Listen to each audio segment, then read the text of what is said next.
అయ్యప్ప అన్న సంరాధన మహోత్సవ కమిటీ వారు గత 21 సంవత్సరాలుగా మరి స్వాములందరికీ కూడా శిక్ష పెడుతూ అందరూ కూడా ఎవరు ఇబ్బంది పడకూడదన్న ఉద్దేశంతోనే మరి స్వామి అయ్యప్పలు ఎవరైతే మాల వేసుకుంటారో వాళ్ళందరికీ కూడా నిత్యం ఇక్కడ ఉడయి కానీ అలాగే భోజన వసతులు కానీ అన్ని కల్పించడం జరిగింది.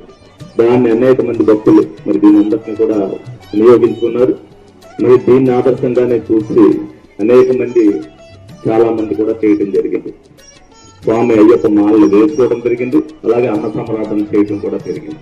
దానికి కారణం మరి మొట్టమొదట ఏదైతే నోపల్ రామకృష్ణ గారు, లింగమేన్ శ్రీనివాస్ గారు, అలాగే మోటూరు గంగాధరరావు అంటే కీర్తి మా ప్రభుత్వం రావాలని డెఫినెట్ గా అందరూ కాకపోయినా పూజలు చేస్తుంటారు అయ్యప్ప మంచి కోసం. అందుకే చెప్తున్నారు మంచి కోసం ఎప్పుడు కూడా అంటే నిన్నే దసరా అయింది, చెడు మీద మంచి గెలిచే రోజు విజయదశమి అంటారు.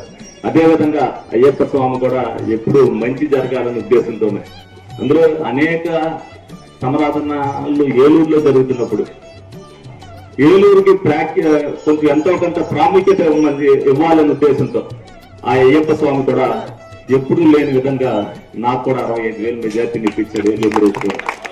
దాంట్లో మీరందరూ కూడా భాగస్వామి అయ్యారు. మీ అందరికీ కూడా ధన్యవాదాలు తెలుసుకుంటారు.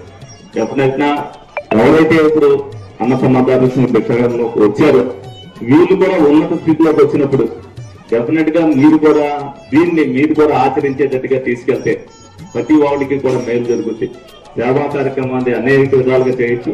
ఆ దేవుని ఆశీస్సులు, ఆ యొక్క ఆశీస్సులు మన మీద ఉంటే ఏ ఇబ్బందులు లేకోకుండా ఏలూరు